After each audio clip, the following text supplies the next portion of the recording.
Sejam muito bem-vindos e muito bem-vindas a mais esse vídeo do Codando TV. Meu nome é Júnior. No vídeo de hoje a gente vai tanto conferir as novidades que vieram e que estão ainda ali na espécie de preview do Android Studio, quanto também fazer algumas comparações com o concorrente, o GitHub Copilot, para saber se está valendo a pena ou não utilizar ele.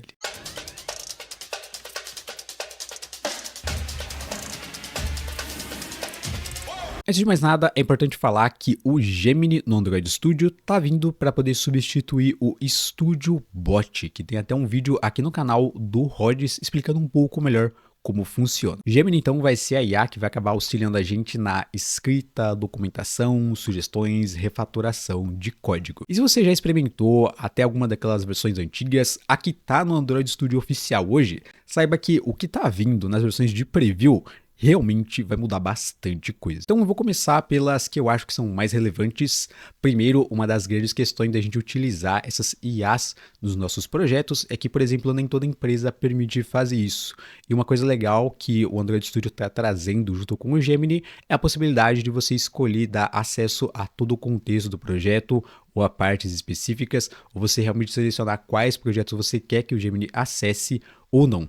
O que, para questões de segurança, é ótimo, afinal, muitas empresas não querem que os seus dados dos seus projetos sirvam como maneira de treinamento, até por uma questão de segurança e privacidade. Isso é bastante interessante porque completa uma outra novidade do Gemini, que é a janela de contexto que ele vai ter aqui no nosso projeto. A Google tem falado bastante sobre como a janela de contexto deles no Gemini no geral, não só aqui no Android Studio, mas em vários outros projetos, tem aumentado. Nesse caso, eles estão dizendo então que você pode ter, digamos, em memória todo o seu projeto e, por exemplo, se você for escrever um código e o Gemini for te sugerir, por exemplo, formatar uma data de um certo formato específico, ele não vai criar aquele código do zero se você já tem em uma outra parte do seu código uma função que faz aquilo. Ele vai reaproveitar. Tanto é que tem uma coisa bastante interessante que é o Gemini, aquele chat que a gente já conhece, vai suportar o modelo multimodal, ou seja, além de texto, a gente vai poder enviar coisas como imagens. É dado um exemplo na apresentação onde a pessoa tira um print de uma tela de um aplicativo, sobe essa imagem, dá uma descrição um pouco mais detalhada e pede para o Gemini recriar o código em Jetpack e Compose com base naquela imagem. E a IA demora um pouco, mas cria o código que é inserido ali pelo apresentador, ele roda e tudo funciona. E o legal é que tinha alguns componentes que o projeto já tinha, por exemplo, para poder mostrar algumas imagens. E o Gemini não foi lá e apenas criou isso do zero. Pegou o componente que já existia em um outro ponto e colocou junto do que a gente precisava para poder construir aquela tela. É claro, a gente está falando de um projeto controlado, em um ambiente controlado, mas isso é muito interessante. Imagina quanto de código a gente não vai poupar. E geralmente é o que a gente faz no nosso dia a dia no trabalho, sabe? Se você recebe uma tarefa para fazer alguma coisa, você não começa a criar aquilo do zero. Você vai antes olhar, analisar o seu projeto, ver se tem alguma coisa que você pode utilizar e só depois você começa a desenvolver em cima daquilo. Legal, mas uma das coisas que eu acho mais interessante, talvez a mais útil até agora, é uma nova opção que quando você clica com o botão direito selecionando algum código, aparece ali o Gemini, até com um destaque a mais. Tem algumas opções novas, algumas mais de documentação, de explicação, mas tem uma ali de transformation. E essa opção é muito interessante.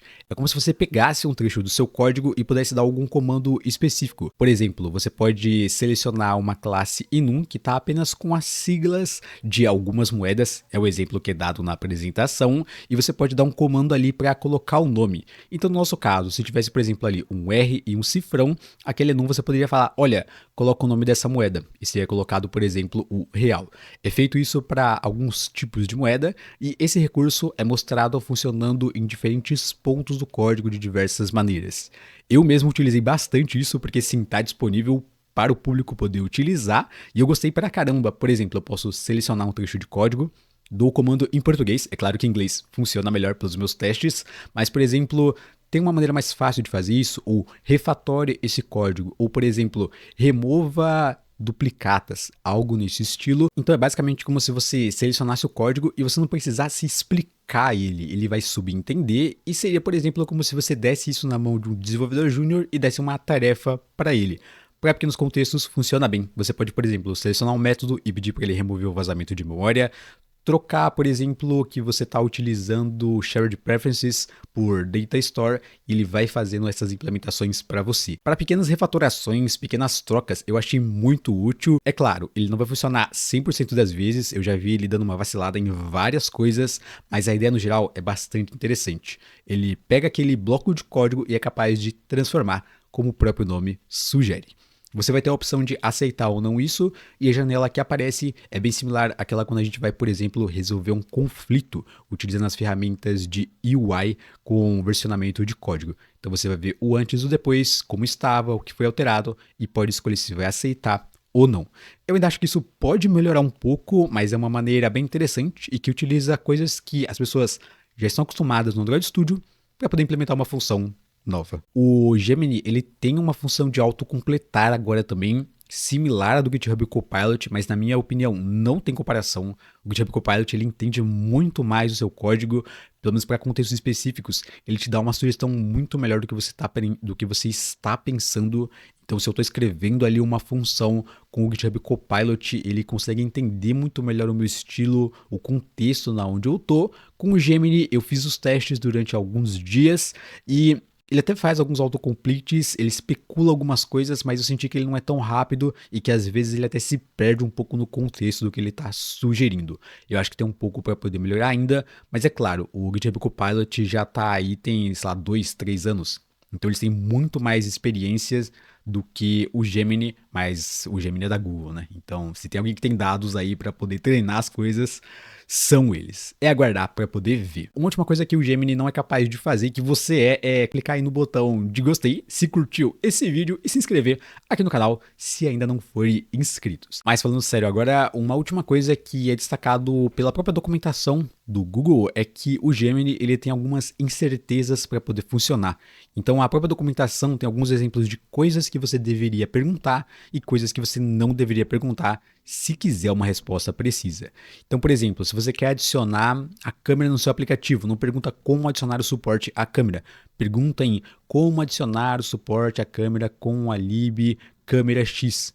E ele dá alguns outros exemplos como esse, dando a entender que para você poder fazer perguntas para o Gemini, você vai precisar ter um conhecimento prévio. Não adianta você achar que vai fazer um app do nada sem nenhum contexto, porque você vai precisar entender o que você precisa para poder solicitar. Respostas mais precisas só vão vir com comandos que entendam o que está sendo pedido. Não adianta pedir uma coisa sem saber nem o que você quer no fim das contas. Tem muito mais coisas, eu dei uma boa resumida. Vou deixar alguns links aí na descrição caso você tenha interesse dos vídeos, demonstrações. Mas você já pode testar várias dessas funções na versão oficial, né, que é a Jellyfish, a versão aí da Água Viva. Tem algumas coisas, mas a maioria dos recursos está disponível apenas na versão Canary, aquela espécie de preview. E para você poder testar isso na versão Canary, tem até um número específico que é o Koala Fit Drop 2024.1.2. É a versão que é recomendada lá na documentação. É a versão que eu estou utilizando aqui para poder fazer alguns testes. Pessoal, comenta embaixo se vocês estão a fim de testar isso, não estão. Muito obrigado pela sua presença e até mais.